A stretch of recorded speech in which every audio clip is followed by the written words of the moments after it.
이스라엘 민족의 그 민족 공동체의 출발은 아브라함으로 봅니다. 그래서 우리나라도 보면 뭐 단군을 뭐 조상으로 보잖아요. 그런 거 비슷하게 이제 아브라함은 이스라엘 민족들에게 있어서 어떤 민족 공동체, 이스라엘이라고 하는 이 민족이 태동할 수 있게끔 그 역할한 것을 이제 그 축복의 시작을 아브라함으로 보게 되고요. 또 하나님께서는 아브라함을 택하셔서 그분의 선하신 뜻과 인도하심을 이제 펼쳐져 나아가는 모습을 보게 됩니다. 근데 아브라함을 부르셨을 때에 하나님은 그 아브라함을 부르셔서 그가 이제 쓰임받는 과정 가운데서 여러 가지 고난이 있거든요. 쉽고 편안한 것이 아니라 계속해서 이런 어려움 저런 어려움, 그 극한 뭐 가뭄도 경험하게 되고 또 적에 의해서 쫓겨다니기도 하고 뭐 여러 가지 어려움을 경험하면서도 그 가운데서 이제 끝까지 믿음의 조상으로서의 역할을 감당하게 되는 것을 봅니다. 근데 하나님은요, 그 아브라함이 힘들고 어려울 때마다 계속 말씀하셨어요. 세밀한 음성 가운데 말씀하시고 또 천사들을 통해서 말씀하시고 정말 우리가 알고자 했을 때예요. 하나님은 이 모양 저 모양으로 주의 뜻이 무엇인지를 분별하기 위해서 마음의 중심을 두는 것. 그러니까 내 생각과 내 관점보다 하나님의 뜻이 뭘까? 그것에 대해서 기억하고 주의 음성에 대해서 귀를 기울인 이들에게 하나님은 그분의 선하신 뜻과 인도하심을 비춰주신다라는 것을 우리가 또 말씀을 통해서 발견하게 됩니다. 창조주 하나님은 주인 되셔서 우리의 삶의 여정 가운데 함께 하시는데요. 오늘 본문 가운데 하나님이 아브라함에게 아들 이삭을 바치라고 명령하셨고 그 명령에 대해서 이제 아브라함은 순종하죠. 그 순종함 이유 거기까지 하나님도 끊임없이 계속 사람의 믿음을 흔들기 시험하기 위해서 흔드시는 것이 아니라 어느 순간 종착점이 있다라는 거예요. 그 순간 그 극한의 종착점. 그러니까 우리도요. 내가 믿음으로 순종하고 반응하는지 내 생각대로 살아가는지를 잘 모릅니다. 그러니까 정작 순종해야 될 그 순간에 우리가 순종함에 따라서 내 믿음의 분량을 깨달아 알게 되거든요. 그 사람은 믿음만큼 순종해요.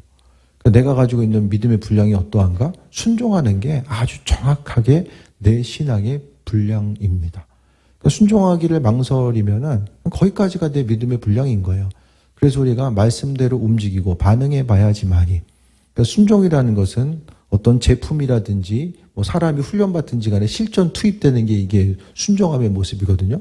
이 순종을 통해서 하나님은 하나님의 백성들이 가지고 있는 믿음의 분량에 대해서 달아보시는 거죠. 그래서 주께서 순간 달아보실 때에 그것에 대해서 어떤 시험을 통과하지 못하면 계속해서 넘어지면 어떻게 됩니까? 이스라엘 민족들이 그랬던 것처럼 광야 생활이 끊임없이 이어지는 거예요. 하지만 하나님이 우리에게 이유 없이 고난을 주실까? 그것보다는 하나님의 백성으로서 한 단계 더 믿음으로 반응하고 움직이는 정말 우리가 그 믿음의 원천으로서 다른 사람들에게 하나님의 복을 전달할 수 있는 그 원천으로서의 역할을 감당할 수 있는지를 달아보시고자 이 모양 저 모양으로 우리를 시험하실 때가 또 많이 있다라는 것 또한 잊지 말아야만 합니다. 그래서 하나님은요, 아브라함에게 만나주시고 또 잊을만 하면은 실족하고 넘어진 환경 가운데 있으면 만나주시고 또 만나주세요. 그러니까 우리가 잊지 말아야 될 것은 하나님은 하나님 나름대로 우리를 향한 계획하심과 인도하심이 있다는 것을 잊지 말아야만 합니다. 15절에 그 여호와의 사자가 하늘에서부터 두 번째 아브라함을 불렀습니다. 그러니까 14절에 보면은 그 땅의 이름은 여호와 이레라 하나님이 예비하셨다라고 하는 아주 아름답게 마무리가 되죠. 예를 들어서 하나님의 그 요구, 그러니까 정말 감당하기 힘든 요구 앞에서 머뭇거리고 있었더라면 할 수 없었을 거예요. 근데 실제적으로요, 정말 하나님께서 우리에게 순종하는 것을 요구할 때가 또 있으시거든요.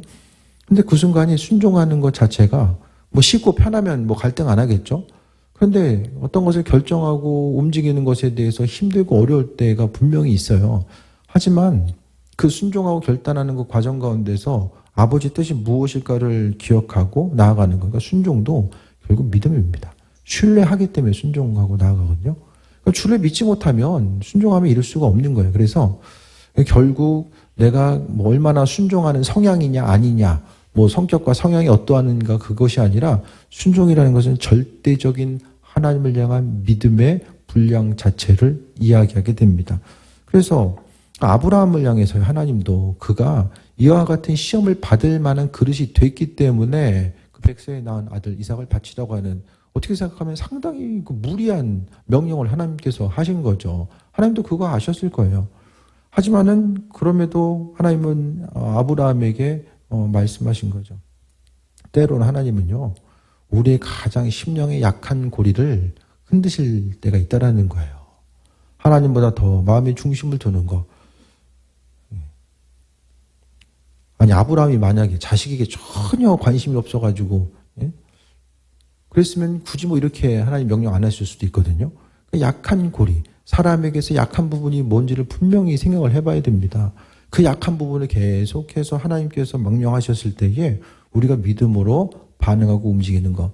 그러니까 아브라함이 믿음의 조상으로서 또 아브라함 된 것은 그냥 된 것이 아니라 그가 믿음의 조상으로서 또 우상을 섬기는 지역에 있다가 그 믿음의 조상, 하나님의 약속의 백성을 이루어만 하는 그런 믿음의 조상으로서 쓰임받고 나아감에 있어서 얼마나 많은 일들이 있었을까. 하지만은 하나님께서 명령하셨을 때에 아브라함은 처음부터 이렇게 무조건적인 순종을 보여줬던 건 아니에요. 근데 가면 갈수록 그의 삶이 고난을 겪으면서 다듬어집니다. 그래서 하나님께서 명령하시면 명령하신 이유가 있겠지라고 순종하면서 나아가게 되거든요. 우린 모두가 사정과 형편이 변화되길 원하는데, 근데 그 환경 가운데서 순종함 없이는 이 변화되지 않는다라는 거예요. 순종함 없이는 악순환이 계속해서 반복됩니다. 그러니까 내가 내 방법대로 이루고자 했을 때 이게 될 것처럼 보이거든요. 다들 계획은 하고 있잖아요. 야, 요거 이렇게 있으니까 이렇게 하면 다 되겠지. 됐으면은 계속 그거 하고 계시겠지만은 어쨌든 예배 자리에 모였다라는 것은 내 인생에 어쨌든 한계가 분명히 있다라는 것을 알고 있기 때문에 더 모일 수밖에 없잖아요. 그러니까 삶을 통해서 내 방법과 하나님의 방법 사이에서 우리가 갈등할 때가 많이 있는데, 하나님의 방법대로 삶을 산다는 것은 결국 믿음으로 순종한다는 것을 의미하는 것이고, 순종 없이 이룰 수 있는 것은 없어요. 순종 없이도 주실 거면 벌써 주셨겠죠. 그런 생각 안 해보세요? 하나님께서 우리에게 주실 거면 벌써 주셨겠죠. 그런데 주께서 망설이고 계신 이유가 뭘까? 그런 부분은 내 믿음의 분량에 대해서 생각해 봐야 돼요. 그러니까 생각으로 끝나는 신앙이냐? 아니면은 아브라함이 그랬던 것처럼 실제적으로 순종하고 움직이고 반응하고. 그러니까 반응, 순종했기 때문에 하나님께서 예비하셨구나. 여호와 이레라고 하는 하나님의 예비하심은 어떻게 나타난 거예요? 어떻게 경험했어요? 순종했기 때문에 경험한 거예요. 예를 들어서 아브라함이 하나님의 말씀 앞에 아들을 바치라는 그 명령 앞에서, 야, 하나님 나한테 어떻게 그럴 수가 있지? 줄 때는 언제고 또 뺏어갈 때는 언제냐? 하나님 불의하신 분이다. 순종 안 했으면 그냥 하나님은 줬다 뺏는 분, 이게 불의한 분으로 인식될 수밖에 없는 거예요. 그러니까 결국 순종하는 만큼 하나님이 어떤 분인지도 알게 되고, 또 그분과의 관계성 가운데서 우리가 행해야 될 바가 무엇인지 깨달아 알게 되는 거죠. 그래서 한 가지 한 가지 믿음으로 순종하는 삶이 첫 번째고, 그걸 넘어서는, 순종을 넘어서는 것은 무엇입니까? 하나님께서 마음 주시기 전에 먼저 움직이는 거예요. 주님께서 이것저것 말씀하시기 전에 먼저 움직이는 거죠. 그래서 우리가 신앙생활 했을 때에 첫 번째는 이제 순종의 단계가 필요하고, 그 순종의 단계를 넘어서서 내가 자원하는 마음으로 주님 기쁨이 되는 귀한 삶을 살아가는 것. 우리가 어떤 신앙의 의무의 단계, 사람들이 이걸 해야 된다니까 그 의무의 단계에 머물러서는 그만큼 하나님 누구인지를 알고 나아가는 거예요. 우리가 해야 될 것은 믿음으로 순종하고, 순종했더니 하나님 이렇게 일하시는구나. 하나님 향해서 할 말들이 있어야 되잖아요. 주님 이런 분이시다라고 하는 그런 할 말들이 좀 있어줘야 되잖아요. 근데 순종하지 않으면 날마다 남의 얘기예요. 남의 얘기. 다른 사람들이 가지고 있는 그들의 이야기를 할 수밖에 없는 거죠. 결국 우리는 순종하는 사람들과 하나님은 그분의 역사를 이뤄나가길 원하시거든요. 그래서 내가 순종하는 만큼 하나님께서 어떤 일들을 행하고 계시는가, 우리의 삶의 여정 가운데 무슨 일을 행하시는지를 깊이 깨달아 알고 나아갈 수 있게 된다는 거죠. 16절 봅니다. 이르시되 여호와께서 이르시기를 내가 나를 가리켜 맹세하노니 내가 이같이 행하여 내 아들 독자도 아끼지 아니하였은즉. 아브라함은 하나님에서 아끼는 게 없는 거예요.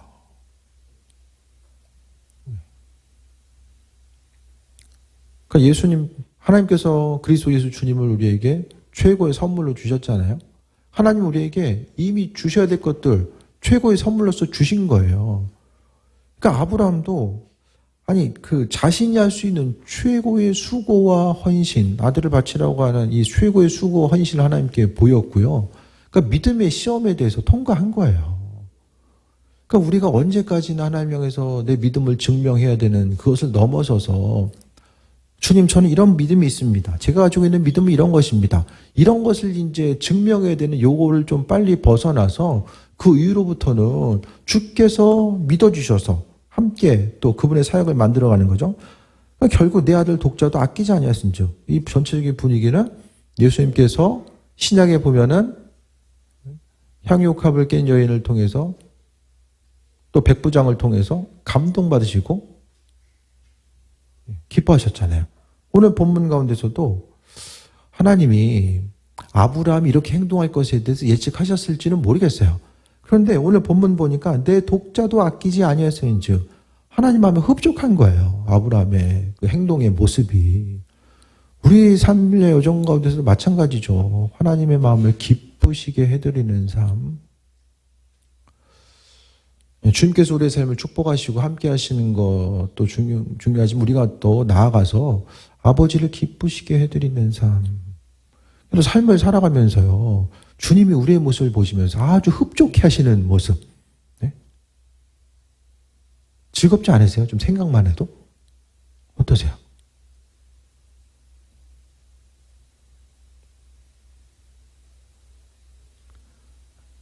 그러니까 주께서 나를 이 모양 저 모양이라 막 감동시키는 그것을 넘어서서 우리가 주님을 기쁘시게 해드리고 감동시킬 수 있는 모습. 좀 기억나는 순간이 있으십니까? 아, 나는 주님을 이렇게 기쁘시게 해드리는. 어떠세요? 그럴 때.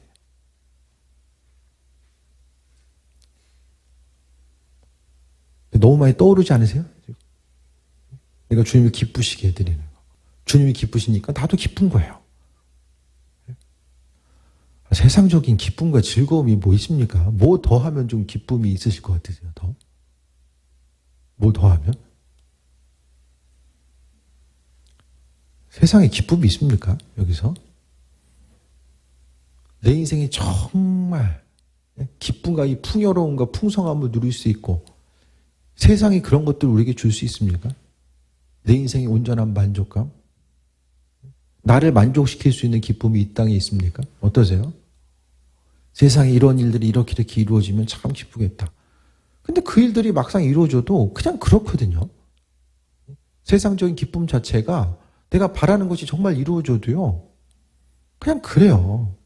기쁘긴 기쁜데 그것이 우리의 삶에 있어서의 전적인 것들 다 뒤집어 놓을 만큼의 기쁨은 아니라는 거예요.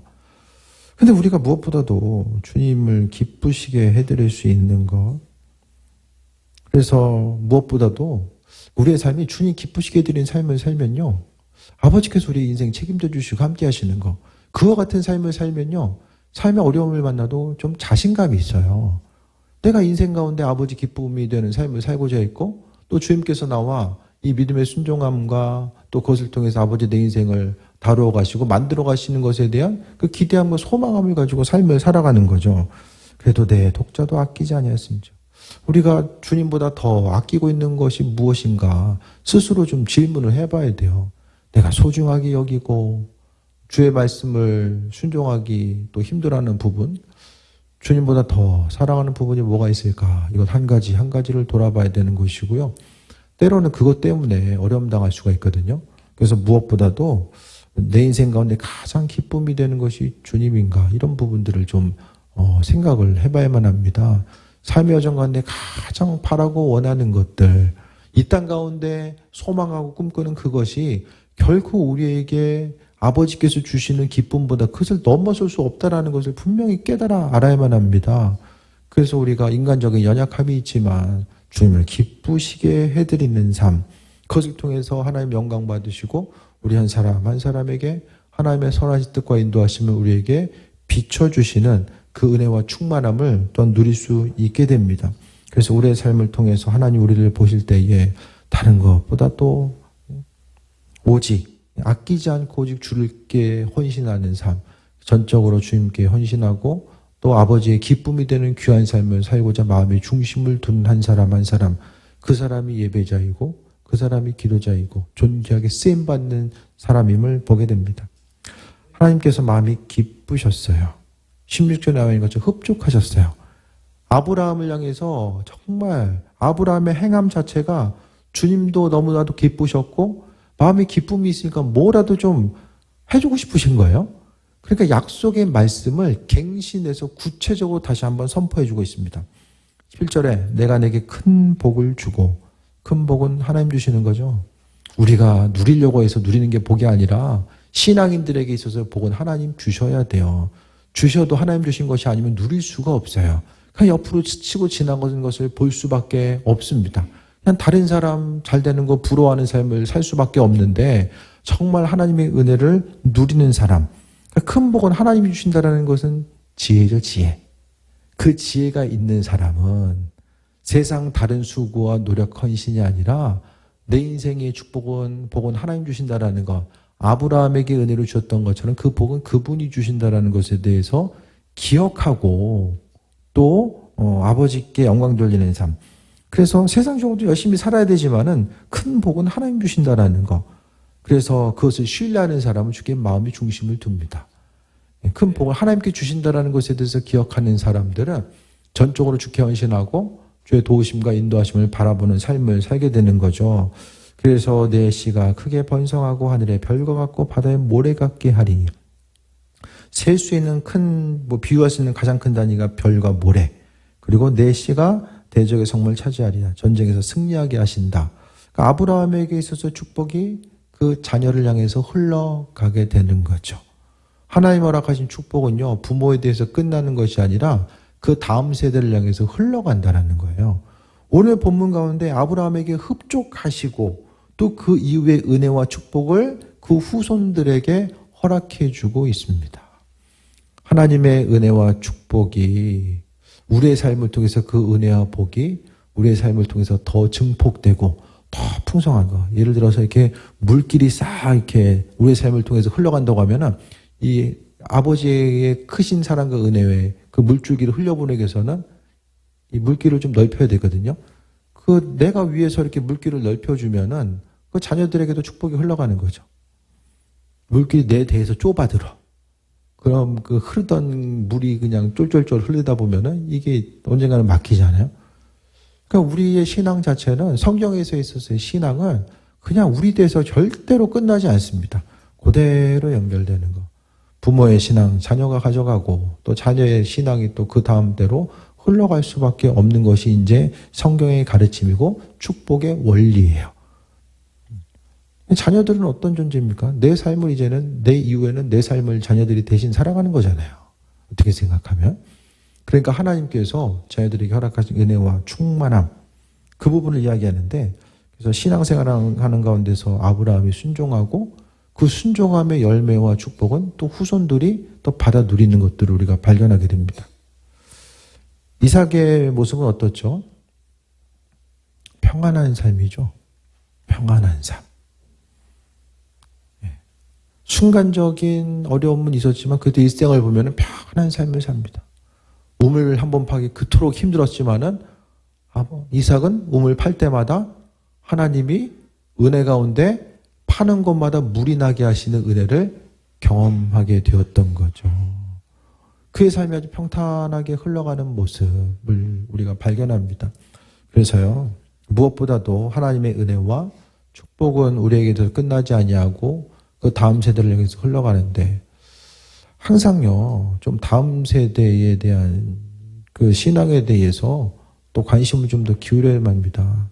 때로는 우리가 우리 한번 간수하기 힘들 때도 있지만 그게 아니라 다음 세대를 향한 믿음, 정말 하나님의 축복이 나를 통해서 자녀들에게 흘러가고 있는지에 대해서 민감하게 바라봐야 됩니다. 그것도 이 민감함 자체가 또 하나님 주신 지혜이고 또 영적인 능력이죠. 그러니까 하나님이 허락하신 은혜와 축복이 내 삶을 통해서 흐르고 있는가, 그 축복의 줄기 가운데 내가 머물고 있는가. 예.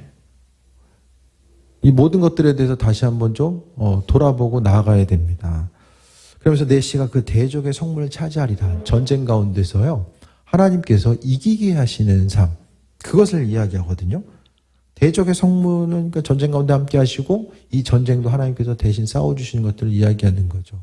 그러니까 모든 것을 다 이렇게 몸으로 부딪히면서 삶을 살아가는 것이 아니라, 정말 하나님께서 하나님의 방법대로 이루시고 만들어 가시는구나, 이런 부분들이 있잖아요. 삶의 순간마다 창조주 하나님께서 돕고 계시는구나. 주님의 도우심과 인도하심과 축복에 지금 흘러가고 있구나. 이런 것들을 좀 경험할 수 있어야 되잖아요. 그래서 기도로서 뒷받침하고, 또 전심으로 어떤 신앙적인 모범을 보이고, 또 믿음의 다음 세대가 더욱더 나보다는 조금 더 온전하게 주님 만나고 귀하게 쓰임받는 삶이 될 수 있도록 은혜와 충만한 가운데 앞으로 나아가는 것이 중요합니다. 18절 보면 또 내 씨로 말미암아 천한 만민이 복을 받으리니, 이게 아브라함에게 허락하신 축복의 키포인트입니다. 아브라함을 부르신 목적은 아브라함과 그 자녀들, 그 자녀들이 복된 존재라는 것은 뭐냐면 그 자녀들을 통해서 천하 만민이 하나님의 복을 누리는 거예요. 내가 있음으로 인해서 그냥 우리 자녀들 그냥 잘 돼가지고 그냥 잘 먹고 잘 살았으면 좋겠다. 하나님 보시기엔 그게 복이 아니라 그 한 사람을 통해서 주변을 향해 그 하나님 주신 은혜와 축복이 흘러가는 것이 가장 복된 사람. 세상에서의 그 복의 개념은 얼마나 많은 부분을 크게 누리고 있느냐가 복인데요. 하나님 보시기에 복의 개념은 그 한 사람은 그냥 통로인 거예요. 통로. 은혜와 축복을 흘려보낼 수 있는 통로. 그러니까 마음의 중심이 하나님과 온전한 교제와 관계성 가운데서 축복을 흘려보내는 거. 그래서 동네 작은 인원이 아니라 천하 만민 모든 사람들이 복을 누리는 거. 아브라함의 후손들을 통해서 뭐가 왔습니까? 우리에게 성경이 존재하고 있는 거죠. 성경의 전수자, 전달자는 아브라함의 후손들, 유대인들이죠. 유대인들 없었으면 이제 은혜와 축복을 누릴 수가 없는 거죠. 그러니까 유대인들이 아니면 성경에 대한 축복을 누릴 수가 없다는 거예요. 누가 전수합니까? 유대인들을 통해서 성경이 우리에게 왔기 때문에 또 그와 같이 말씀드리고요. 그래서 성경에서도 보면은 하나님이 내 백성을 위로하라라고 말씀하고 있잖아요. 이스라엘 선교사님이 좀 이렇게 영상 하나를 보내왔는데 좀 그것도 기회 되면 좀 올려드릴게요. 그분이 지금 이스라엘에서 이제 NGO 단체를 만들었는데 유대인들 좀 돕는 사역이에요. 좀 가난한 유대인들, 또 전쟁으로 인해서 이제 장애가 입은 그런 유대인들뿐만 아니라 이런 나라가 지금 사방이 적으로 둘러싸이다 보니까 이제 국방비가 많이 지출돼가지고 경제적으로 이제 복지 예산이 별로 없는 거예요.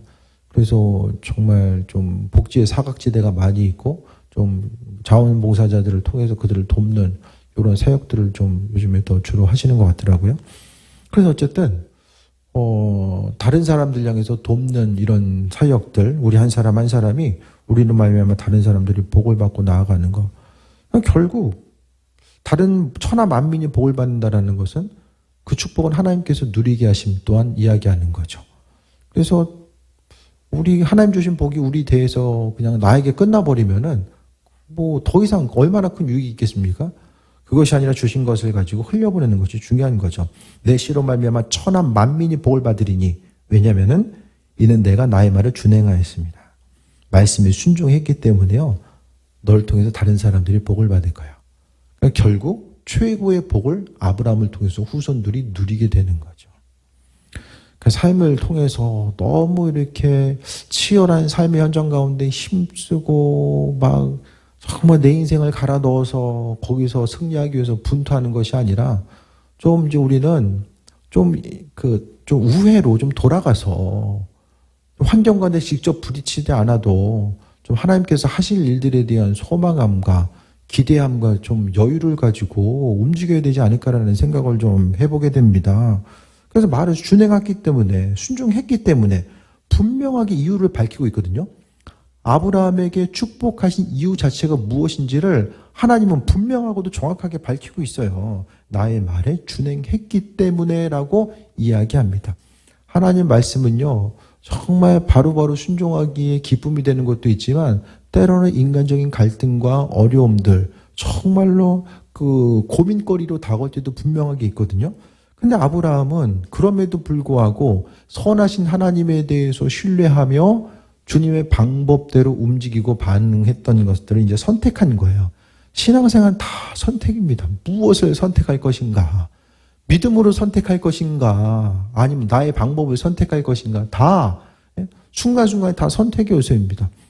순간적으로 힘들고 어렵고 순종하기 힘들겠지만은 그래도 나를 향하신 하나님의 계획. 결국 우리가 믿음으로 고백한 대로 삶을 살아가야 되잖아요. 그러니까 뭐냐면 순종이라는 것은 주를 향한 나의 믿음의 고백이 이것이 헛된 것이 아니라 말로만의 고백이 아니라 기도하는 거 정말 입술로서 주님께 고백하고 나갔던 부분이 이것이 사실임에 대해서 우리가 하나님 말씀을 대함으로 이것을 증명하고 내가 입술로 고백한 대로 삶을 살아가는 거 그것을 우리에게 맡겨주신 거잖아요. 그러니까 순종한다는 것은 결국 하냐 안 하냐 이것의 문제가 아니라 내가 가지고 있는 믿음을 하나님 내가 가지고 있는 믿음은 이렇습니다. 부족하지만 그래도 하나님 말씀대로 살기 위해서 내가 지혜가 없을 때도 있고 무엇을 어찌해야 될 바가 상황에 대해서 모를 때도 있지만은 그래도 다른 것보다도 그동안 믿음으로 고백한 대로 우리가 신앙인으로서 지금 다들 오랜 세월 신앙생활 하셨잖아요. 그 오랜 시간들을 주님과 교제하고 동행하면서 살아왔는데 우리 스스로 정말 내가 알고 있으면서 하지 못한 부분들 또 하나님의 뜻이 무엇인지를 알면서도 행하지 못한 부분들이 있다면 이제는 좀 삶을 통해서 결단하고 아브라함이 그랬던 것처럼 믿음으로 순종하고 반응하고 주님 내가 가지고 있는 믿음은 이런 믿음입니다.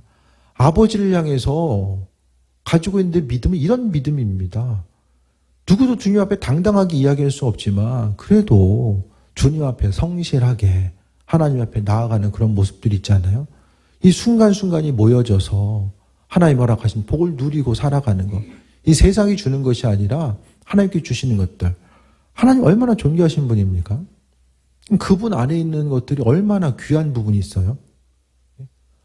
창조주 하나님께서 우리 한 사람 한 사람에게 주시는 복이 얼마나 크고도 놀랍고 의미 있고 가치 있는 복입니까? 그 의미 있고 가치 있는 복을 어떤 사람들이 성경에 보면 누리죠? 그 믿음을 순종함으로써 증명하는 사람들이 누린다라는 거예요. 그것의 대표적인 예가 아브라함이에요. 우리는 아브라함의 위치에 있었다면 어떻게 했을까요? 아브라함의 위치였다면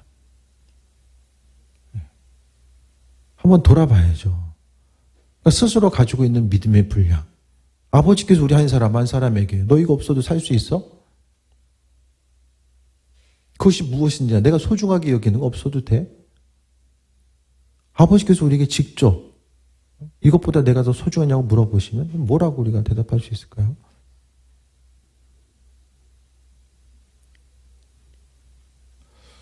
주님과의 관계성 가운데서는 이 모순을 없애야 돼요. 내가 가지고 있는 신앙, 하나님 보시기에 합한 것으로서 나아가는 것, 이런 부분들. 그래서 본질이 아닌 것들에 대해서 우리는 분명하게 집중해서 또 버릴 것은 버리고 또 말씀대로 준행할 바를 해야 되는데 어쨌든 오늘 18절 말씀을 통해서도 천하 만민이 내 씨로 말미암아 자손들을 통해서 복을 받을 텐데 이는 내가 하는 말을 잘 준행하였습니다 라고 이야기합니다. 자녀들의 믿음 가운데서도 집중하세요. 집중하시기 바랍니다.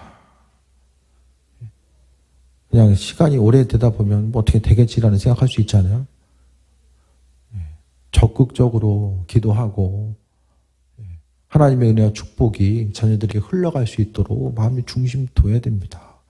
세상에 여러 가지 의미를 두어야 될 것들이 많이 있지만 오늘 본문에 나와 있는 것처럼 아브라함을 통해서 자녀들의 은혜와 축복을 누렸던 것처럼 우리의 믿음의 순종 또 하나님과의 관계성을 통해서 또 우리뿐만 아니라 자녀들에게도 그 은혜와 축복이 흘러가는 귀한 그 모습이 또 계속해서 이어질 수 있게 되기를 소망합니다. 그래서 우리가 오늘 본문을 보면 이제 아브라함에 있어서의 고난이 끝났어요. 이 시험 이후로 끝났어요. 뒤로 보면은 아브라함이 뭐 이 모양 저 모양으로 이제 뭐 어려움 당했다. 특별한 사건이 있었으면 이제 더 기록이 됐을 텐데 그 이후로는 기록이 없어요. 이 한 번의 어려움의 사건이 있었지만 그것을 통해서 하나님과의 관계성, 아브라함은 자신이 가지고 있는 그 믿음이 어떤 것인지에 대해서 믿음의 분량을 증명했고요. 그 다음부터는 끝나게 돼요. 그래서 우리가 다른 것보다도 우리 교회에 속한 이들이 다 하나님의 은혜와 축복을 누리길 원하고요. 또 우리의 자손들이, 자녀들이 그와 같은 은혜와 축복을 누렸으면 합니다. 나는 주님 안에서 은혜와 축복을 누리는데 자녀들은 그 은혜와 축복이 무엇인지, 환난과 어려움을 만났을 때도 그 문제를 어떻게 대처할지를 몰라서 우왕좌왕한다면 너무나도 아쉽고 안타까울 수밖에 없잖아요.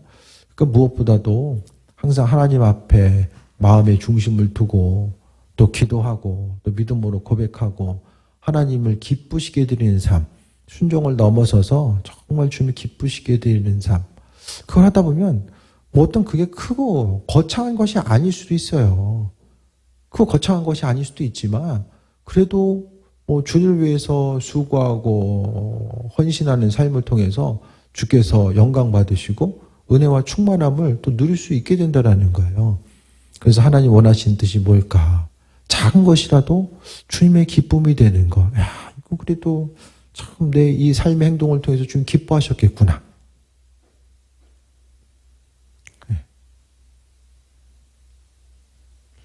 좀 기억이 나는 게 있으세요?